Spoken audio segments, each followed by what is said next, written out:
ఇప్పుడు నేను చెప్పబోయే సంఘటన మరెవరికో జరగలేదు. నా ఫ్రెండ్ వాళ్ళ ఫ్రెండ్కి జరిగిన రియల్ ఇన్సిడెంట్.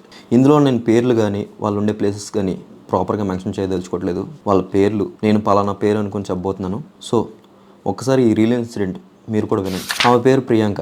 ఆమె డిగ్రీ చదువుకుంటుంది. సేమ్ తన క్లాస్మేట్ అయిన జగన్నాథ్ని ప్రేమించింది. డిగ్రీలో ఉండగానే ప్రేమించుకున్నారు. సో వీళ్ళ ఫస్ట్ జర్నీ ఎలా సాగిందంటే, ఫస్ట్ ఇయర్లో ఉండగా మంచి ఫ్రెండ్స్గా ఉండేవారు. సెకండ్ ఇయర్ వచ్చేసరికి ఇంకా వాళ్ళు ప్రేమలో మునిగి తేలిపోయారు. ఇంకా ఫైనల్ ఇయర్ వచ్చేసరికి అబ్బో ఇంకా భూమి మీద మనంత ప్రేమికులు ఎవరు ఉండరు, మనం అమర ప్రేమికులు అన్న రేంజ్లో ప్రేమించుకున్నారు వీళ్ళు. అంటే ఇంకా ఒకళ్ళని విడిచి ఒకళ్ళు ఉండేవారు కాదు. ఆ విషయం చెప్పకూడదు బట్ చెప్తున్నాను. అనేక సార్లు ఇంటిమేట్ అయ్యారు. ఒక భార్య భర్తలాగా ఉండేవారు వీళ్ళు. చాలా ప్యూర్ లవ్. సో ప్రియాంక వాళ్ళ పేరెంట్స్కి నేను హాస్టల్లో ఉంటున్నానని చెప్పేది, కానీ జగన్నాథ్తోనే ఒక రూమ్లో ఉండేది. వీళ్ళు చదువు తర్వాత కూడా ఒక రూమ్లోనే ఉండేవారు. ఆమె ఇంటి దగ్గర నేను పీజీలో ఉంటున్నాను అండ్ నేను జాబ్ కోసం సెర్చ్ చేస్తున్నాను, సో ఇట్లాంటి రకరకాల రీజన్స్ చెప్పేది, కానీ తనతోనే ఉండేది ఆమె. జగన్నాథ్ బాగా చదువుతాడు, తను మంచి జాబ్ తెచ్చుకున్నాడు. సో ఇంకేముంది, ఇంకా ప్రియాంకకి మ్యారేజ్ ప్రపోజల్ అయితే పెట్టాడు. మన ఇద్దరం పెళ్లి చేసుకుందాం, నాకు ఇలా జాబ్ వచ్చింది, నేను పోషించగలను, సో నువ్వేం భయపడద్దు జీవితం మీద, నిన్ను చూసుకోగలను ధైర్యం నాకు ఉంది, నువ్వు ఇంట్లో నొప్పించి చాలు అని చెప్పి తను ఊరు వెళ్తుంటే తనకి ధైర్యం చెప్పి పంపించాడు. మన దేశంలో దౌర్భాగ్యం ఏంటంటే లవ్ మ్యారేజ్ సగం దాకా వెళ్ళి ఆగిపోతాయి. దానికి మెయిన్ విలన్ ఎవరంటే క్యాస్ట్ ఒకటి, పరువు ఒకటి, డబ్బు ఒకటి, తర్వాత వీటి రూపంలో పేరెంట్స్ పుడతారు. అట్లాగా ప్రియాంక లవ్ చేసినంతకాలం ఈ పరువు, క్యాస్ట్, డబ్బు ఏం గుర్తులేదు జగన్నాథ్. ఇంట్లో వాళ్ళ దగ్గరికి వచ్చేసరికి ఆమె చెప్పడానికి ఇంట్లో వాళ్ళ పరువు ఏమైపోద్ది అని గుర్తొచ్చింది. జగన్నాథ్ గురించి అసలు ఏమీ చెప్పలేదు. మేము ఇద్దరు ఇలా లవ్ చేసుకుంటున్న ఇన్నాళ్ళ నుంచి, ఇంత గాఢంగా ప్రేమించుకున్నాం అని మా ఒక్క మొక్క కూడా చెప్పలేదు. ఇంట్లో ఏదో సంబంధం తీసుకొచ్చారు. పెళ్ళిడికి వచ్చింది కదా అమ్మాయి, తీసుకొస్తారు. అట్లాగా అమ్మాయికి పెళ్ళిడికి వచ్చింది కదా అని ఒక సంబంధం తీసుకొచ్చారు. ఆ అబ్బాయి మంచి ఆస్తిపరుడు, మంచి ఉద్యోగం చేస్తున్నాడు. ఒక్క సెకండ్ ఆలోచించుకోకుండా ఓకే చెప్పేసింది ఈ పెళ్లికి, ఇంట్లో తెచ్చిన సంబంధానికి. జగన్నాథ్ ఉన్నాడు, ఇన్ని సంవత్సరాలు లవ్ చేశాడు, ఇంతలా ప్రేమించుకున్నాం, ఇంతలా తిరిగాం అనేది ఒక్క సెకండ్ కూడా గుర్తురాలేదు ఈమెకి. పాపం జగన్నాథ్ ఎన్నో కళ్ళకి అన్నాడు, జాబ్ వచ్చింది సరే ఇంట్లో ఒప్పిస్తుంది, జీవితం మీద చాలా ఆశలు పెట్టుకున్నాడు, పెళ్లి లైఫ్ తింతోనే అని చెప్పి. కానీ ఇక్కడ ఈమె పెళ్లి చూపులు గోపికి చెప్పేసింది, పెళ్లి కూడా చేసుకుంది. పెళ్లి చేసుకున్నట్టు జగన్నాథ్ కూడా చెప్పలేదు పాపం. జగన్నాథ్ 4 days అవుతుంది, ప్రియాంక కాల్ చేస్తూనే ఉన్నాడు, అసలు నో రెస్పాన్స్. ఇంత ముందులో లేదు, ఇంత ముందు క్షణక్షణం మాట్లాడుకునేవారు. తీరు దొరికినప్పుడల్లా ఒక గంటలు మాట్లాడుకోవడమే. తెలిసిందే కదా లవర్స్ ఎట్లా మాట్లాడుకుంటారు, అట్లా మాట్లాడుకునేవారు. 4 రోజులు అయినా సరే తన దగ్గర నుంచి ఎటువంటి రెస్పాన్స్ లేదు. మెసేజ్ పెడతారంటే రిప్లై లేదు.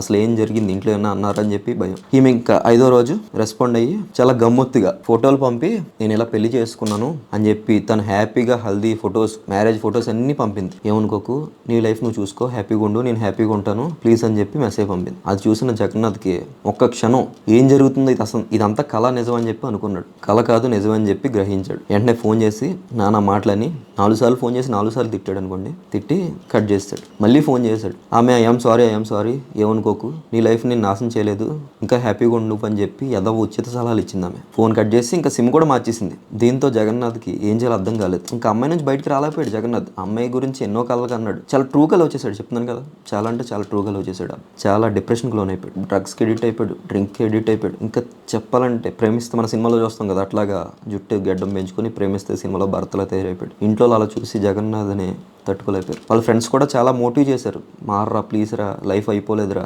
ఇక్కడితో ఇది ఎండ్ కాదురా, మారరా ప్లీజ్ రా అని చెప్పి చాలా రకాలుగా చెప్పారు. కానీ జగన్నాథ్కి అయ్యేం మైండ్కి ఎక్కలేదు. ప్రియాంక మాయలోనే ఉండిపోయాడు. అలాగా సరే ఫైనల్గా ఒక 6 months or 8 monthsకి జగన్నాథ్ నార్మల్ అయ్యే స్టేజ్కి వచ్చాడు. ఎందుకంటే ఇంట్లో వాళ్ళ వల్ల అండ్ వాళ్ళ పేరెంట్స్ అండ్ ఫ్రెండ్స్ వల్ల కొద్దిగా మార్పు అయితే వచ్చింది. 1.5 year తర్వాత అమ్మాయి జ్ఞాపకాల నుంచి కొంచెం మెల్లగా బయటకు వస్తున్నాడు. ఇంట్లో పెళ్లి సంబంధాలు గట్రా చూస్తామంటే నాకు ప్రస్తుతానికి పెళ్లి అనేది వద్దు, ప్రియాంక మాయలోంచి ఇంకా బయటకు రాలేదు, ఆమె ప్రేమలో ఉండిపోయాను, సో నాకు ఇప్పుడు ప్రస్తుతానికి ఏం వద్దు ఇవి అని చెప్పేశాడు. ఒక 3 years అయితే అయింది. మెల్లగా ప్రియాంక అనే పేరులోంచి బయటికి జాయిగా వస్తున్నాడు. మంచి జాబ్ చేస్తున్నాడు, ఇంట్లో వాళ్ళతో మంచిగా ఉంటున్నాడు, అలాగే ఫ్రెండ్స్తో కూడా మంచిగా ఉంటున్నాడు. మళ్ళీ ఫోర్స్ చేసి బాబు పెళ్లి చేసుకో అని చెప్పి పేరెంట్స్ ఒక సంబంధం అయితే తీసుకొచ్చారు. వద్దమ్మా, నేను ఆల్రెడీ పడి బయటకు వచ్చాను, ఇప్పుడే వస్తున్నాను, మళ్ళీ ఇంకోసారి గొయ్యిలో పడాలనుకోవట్లేదు నేను, నాకు ప్రస్తుతానికి పెళ్లి అనేది వద్దు జీవితంలో, నేను ఒక అమ్మాయిని ఇష్టపడ్డాను, ఇంకా అమ్మాయితోనే ఎండ్ అయిపోవాలి, నాకు మళ్ళీ అందులో పడి పైకి లేచి ఓపిక నాకైతే లేదని చెప్పి ఒక అమ్మాయి చెప్పేశాడు. ఇంక సరే పేరెంట్స్ కూడా బాగానే ఉంటున్నాడు, హ్యాపీగా ఉంటున్నాడు కదా, అది అలా ఉండే చాలు. కరెక్ట్గా 6 years అయితే అయిపోయింది. మొత్తంకి ఇంకా ప్రియాంక అనే టాపిక్కే మనోడి లైఫ్లో లేదు. చాలా బాగా రికవర్ అయ్యాడు. అసలు వాళ్ళు ఇచ్చిన ఫ్రెండ్స్ నిజంగా మనకి ఫ్రెండ్స్ అనే వాళ్ళు ఉండాలండి లైఫ్లో. ఇలాంటి డిప్రెషన్కి వెళ్ళినా ఏమైనా సరే వాళ్ళు మోటివ్ చేస్తారు మనం చాలా. వాళ్ళ వల్ల చాలా బాగా మారి మొత్తంకి తన జ్ఞాపకాల నుంచి మొత్తం బయటకు వస్తాడు. ఇంకా ప్రియాంక అనే పేరు అనేది మర్చిపోయాడు. కొత్త కొత్త పరిచయాలు ఏర్పడినాయి, వాళ్ళతో ఫ్రెండ్స్తో చాలా హ్యాపీగా ఉంటున్నాడు, అందరితో బాగా మూవ్ ఆన్ అవుతున్నాడు. కరెక్ట్గా ఇదే టైంలో డీజే టిల్లు మూవీలో ఉంటుంది కదా రాధిక అక్క రీఎంట్రీ, అట్లాగా మన ప్రియాంకకి మళ్ళీ రీఎంట్రీ ఇచ్చింది తన లైఫ్లోకి. ఏమని, నాకు ఒక కొడుకు పుట్టాడు, అతని ఫోటోలు పంపుతున్నాను చూడని చెప్పి నార్మల్గానే మాట్లాడి ఓకే పంపింది. అది చూసిన జగన్నాథ్ మనసులో ఏ పెట్టుకోకుండా సరే హ్యాపీగా ఉండు, బాగున్నాడు అని చెప్పి మంచిగా ఒక వెల్ విషర్ ఎలా ఉంటారో అట్లా విష్ చేశాడు. అంతే, అక్కడితో అయిపోయింది అనుకున్నాం. కాదు, మళ్ళీ మొదలెట్టింది. ఏమని, పలానా రోజు మనం ఆ సినిమాకి వెళ్ళాం, పలానా రోజు మనం అక్కడ తీసుకెళ్ళాం, ఇక్కడ తీసుకెళ్ళాం అని చెప్పి జగన్నాథ్లో ఉన్న పాత ప్రేమికుడిని మళ్ళీ బయటికి తీసుకొచ్చింది. మళ్ళీ రీస్టార్ట్ అయ్యింది. మనోడు ఇలా కదిపితే అలా కదిలిపోయే రకం, ఆ ప్రేమలోంచి బయటకు వచ్చాడు అన్న టైంకి మళ్ళీ తను వచ్చి కదిపింది, మళ్ళీ పాత ప్రేమికుడిగా మారిపోయాడు. ఆమె రోజు ఇతను తప్పేం లేదు, జగన్నాథ్ విష్ చేసాడు, అక్కడితో అయిపోయింది. కానీ ఆమె రోజు ఇదివరకులాగా కాల్ చేసి మెసేజ్ చేసి రకరకాలుగా ఇదివరకు ఎలా మాట్లాడుకునేవారో అట్లా కొద్దిగా మాట్లాడుకునేది. సో ఒక ప్రపోజల్ అయితే పెట్టాడు జగన్నాథ్. ఏమని, నేను నిన్ను పెళ్లి చేసుకుంటాను, నువ్వు నాతో వచ్చే, మీ ఆయన వదిలే, అండ్ నీకు ఉన్న కొడుకుని నేను కొడుకుగా భావిస్తాను, చాలా మంచిగా చూసుకుంటాను అంటూ తనకు ప్రపోజల్ అయితే పెట్టాడు. దీనికి ప్రియాంక, నాకు కుదరదు, నేను నా భర్తతో ఉంటాను, ఇలాంటి ఏమి పెట్టుకోను అని చెప్పి అంది. తనతో ఫోన్ మాట్లాడడం, మెసేజ్ మాట్లాడడం మళ్ళీ కామన్. మళ్ళీ ఇంకో విషయం చెప్పాలి ఇక్కడ మీకు, జగన్నాథ్ ఎప్పుడు కూడా తన ఇప్పుడు మాట్లాడే మాటలకు కానీ తను చేసే చేష్టలకు కానీ ఇప్పుడు కూడా రాంగ్ వేలో రిలేషన్షిప్ మెయింటైన్ చేయాలని చెప్పి అనుకోలేదు అసలు. తను ఒక జెన్యున్గా మళ్ళీ తన లైఫ్లోకి వస్తే యాక్సెప్ట్ చేద్దామని చెప్పి అనుకున్నాడు, అదే ప్రపోజల్ పెట్టాడు. దానికి ఆమె నో చెప్పింది, కానీ మాట్లాడడం అయితే ఆపలేదు ఆమె. సో జగన్నాథ్ ఒక రోజు ఏం చేశాడంటే, నిన్ను చాలా రోజులు అయింది కదా చూడాలని ఉంది, సో ఒకసారి నిన్ను చూసి వెళ్ళిపోతాను దయచేసి ప్లీజ్, నాకు ఎప్పటి నుంచి చూడాలని ఉంది, ఆల్మోస్ట్ 6-8 years అయిపోతుంది కదా, సో ఒకసారి కలుస్తానని చెప్పి అన్నాడు. దీనికి ప్రియాంక ఓకే చెప్పింది, తను చేసిన తప్పు అదే. ఓకే చెప్పి సరే పలానా డేట్ చెప్పి పలానా రోజు మా హస్బెండ్ ఇంట్లో ఉండరు, సో నువ్వు సో ఈ టైంకి రాను అని చెప్పి చెప్పింది. మొత్తం ప్రిపేర్ చేసుకుని జగన్నాథ్ ఒక సూసైడ్ లెటర్ జేబులో రాసుకుని వాళ్ళ పేరెంట్స్కి ఫోన్ చేసి, నేను ఇంక చచ్చిపోతున్నాను, నాకు జీవితం ఇంకొద్దు, నేను ఇంక చచ్చిపోవాలనుకుంటున్నాను, నాకు ఇంక మీరు ఎవరొద్దు ప్లీజ్, మీరు హ్యాపీగా ఉండండి, మీరు కన్నారు నన్ను, కానీ నేను ఎప్పుడు కూడా మిమ్మల్ని సంతోషంగా చూసుకున్నాను అనుకోలేదు అని చెప్పి చాలా భావోద్వేగంగా మాట్లాడి ఫోన్ కట్ చేసి నేను చచ్చిపోతున్నాను అని చెప్పి వాళ్ళకి చెప్పేశాడు. ఇంట్లో వాళ్ళు కంగారు పడుతున్నారు, ఫోన్ చేస్తే స్విచ్ ఆఫ్. ఇంకా తను ఇంటికి వెళ్ళే ముందు మొత్తం తనకి ఇష్టమైన చాక్లెట్లు కానీ రకరకాల బిస్కెట్స్, చిన్న బాబు ఉన్నాడు కదా తనకు కూడా కొన్ని వస్తువులే పట్టుకుని ఇంటికి వెళ్ళాడు. ఇంటికి వెళ్ళిన తర్వాత ఒకసారి ప్రియాంక చూసి తనని హగ్ చేసుకుంది, ఎందుకంటే చాలా ఓల్డ్ మెమరీస్ అవి గుర్తొచ్చి హగ్ చేసుకుంది. అదంతా కామనే. కూర్చున్నారు, చాలాసేపు మాట్లాడుకున్నారు, బాబుని ఎత్తుకున్నాడు, బాబుతో ఆడించాడు, మాట్లాడుకున్నాడు, టీ తాగారు, తనకి ఇష్టమైన చాక్లెట్లు చూసి మురిసిపోయింది తను కూడా, అంతా బాగానే ఉంది. మళ్ళీ ఇంకోసారి అడిగాడు ఇక్కడే, ఏమని, నువ్వు నాతో వచ్చే ప్లీజ్ అని కాల్ పట్టుకుని బతిమాలాడు. దీనికి ప్రియాంక, నీకేమన్నా పిచ్చా, మా ఆయన నన్ను చాలా బాగా చూసుకుంటున్నాడు, ఇప్పుడు నేను నీతో ఎలా వస్తాను అనుకుంటున్నావు, అసలు నాకు ఒక కొడుకు ఉన్నాడు, నా ఫ్యూచర్ ఇప్పుడు చాలా బాగుంది, నీకేమైనా పిచ్చి పట్టిందా, పిచ్చి మాటలు మాట్లాడుతాం, అసలు నేను ఇక్కడికి రమ్మన్నా నేను చేసిన పెద్ద తప్పు అని చెప్పి చిరాపడింది. ఈ మాటలన్నీ విన్న జగన్నాథ్కి ఒకసారిగా పాత జ్ఞాపకాలన్నీ రీస్టోర్ అయ్యి ఆ ట్రోమా అంతా బయటకు వచ్చి తను చేసిన మోసాలు ఇవన్నీ ఒకేసారి తన మైండ్లో తిరగడం వల్ల గట్టిగా అరిచి గట్టి కేకలు వేసాడు.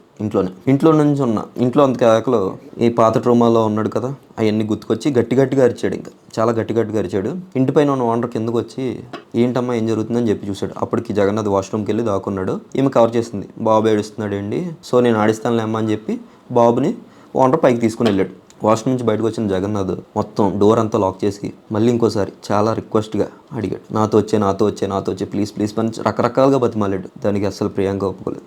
అసలు నేను హ్యాపీగా ఉన్నాను, నాకు చాలా నువ్వు వెళ్ళిపో అని చెప్పి తను కూడా మంచిగా చెప్పింది. ఒకేసారి జేబులోంచి కత్తి తీసి తను చంపేశాడు. తర్వాత వాట్సాప్ కాల్ చేశాడు తన భర్త, ఇదిగో నీ భార్యని చంపేశాను, జస్ట్ నీ కొడుకు మిస్ అయిపోయాడు, సో ఇప్పుడు నేను కూడా చచ్చిపోతున్నాను అని చెప్పి ఫోన్ కట్ చేశాడు.